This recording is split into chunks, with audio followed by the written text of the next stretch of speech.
ਹੋਈਓ ਅਕਸਰ हाँ ठीक है अच्छा लिखो ना ना पढ़ी मैं तुझे लिखी जाऊँ स्टॉप ਦੱਸੋ ਭਾਈ ਅਰਸ਼ਦ ਅੰਸਾਰੀ ਦਾ ਭਰਾ ਬਹੁਤ ਦਲੇਰ ਆਦਮੀ ਇਹਦਾ ਕਾਫੀ ਮੁਸਬਤ ਰੋਲ ਰਿਹਾ ਪੂਰਾ ये देखिए ये सिलेंडर उठा के उसने मारा। ऐसी तस्वीर है हाँ हेलो वसीम भाई मैं बिल्कुल स्लो 2 मिनट जरा ना बहुत ओ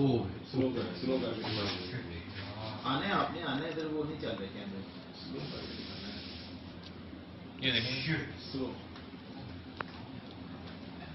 बाकी ने मोबाइल दे मेरा यह वक्त नहीं लगा।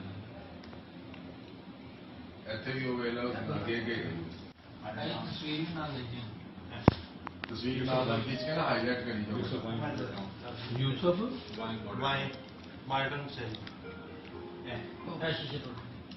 सर जी तुझे मेरे अगे आ गए शायद इतना मेरे पीछे आ गए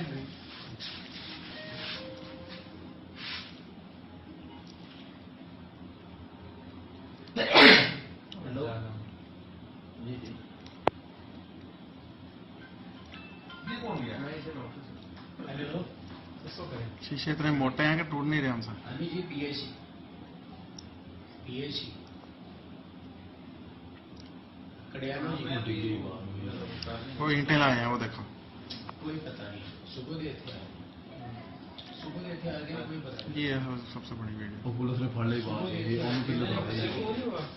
नीचे आ जाऊंगा ਪੁਲਿਸ ਨੂੰ ਜ਼ਿਆਦਾ ਮਿਲ ਗਈ ਇੱਥੇ ਜਾ ਕੇ ਉਹ हाँ हाँ ये इधर मारते हैं पुलिस वाले। कैसे देखो कोट पैंट पा के डंडे जोड़े सर दुनिया हंस गई है हमारे ऊपर दुनिया से है दुनिया कोई शक नहीं पाकिस्तान के जितने पाकिस्तान के दुश्मन खुश होंगे ना तो बॉली है ए गंजा कह रहे हैं मैं ਇਹ ਗੰਦਾ ਆ ਰਹੀ ਹੈ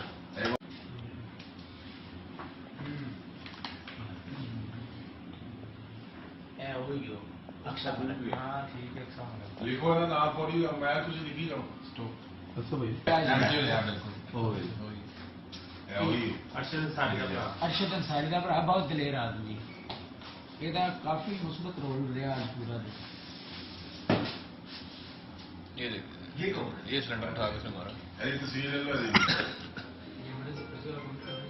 हाँ हेलो वसीम भाई मैं बिल्कुल स्लो 2 मिनट जरा ना बहुत ओ स्लो कर आने आपने आना इधर वो नहीं चल रहे कैमरे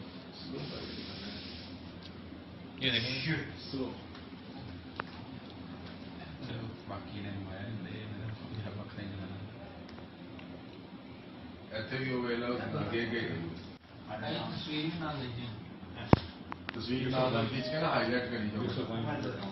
यूसुफ मार्टन से सर जी तुझे मेरे अगे आ गए शायद इतना मेरे पीछे आ गए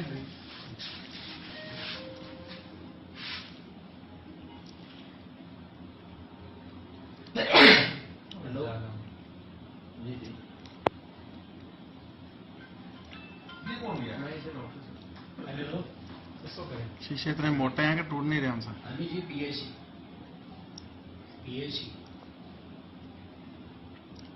कड़ियालों जी वो ईंटें लाए हैं वो देखो कोई पता नहीं सुबह दे थे आगे कोई पता नहीं ये है सबसे बड़ी वीडियो ਉਹ ਪੁਲਿਸ ਨੇ ਫੜ ਲਈ ਬਾਅਦ ਇਹ ਉਹਨੂੰ ਕਿੰਨੇ ਪਤਾ नीचे आ जाऊंगा ਪੁਲਿਸ ਨੂੰ ਜ਼ਿਆਦਾ ਮਿਲ ਗਈ ਇੱਥੇ ਜਾ ਕੇ ਉਹ हाँ हाँ ये इधर मारते हैं पुलिस वाले।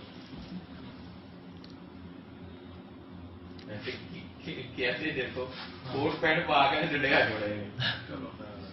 सर दुनिया हंस गई है हमारे ऊपर दुनिया से है दुनिया कोई शक नहीं पाकिस्तान के जितने पाकिस्तान के दुश्मन खुश होंगे ना तो बॉली है गंजा कह रहे हैं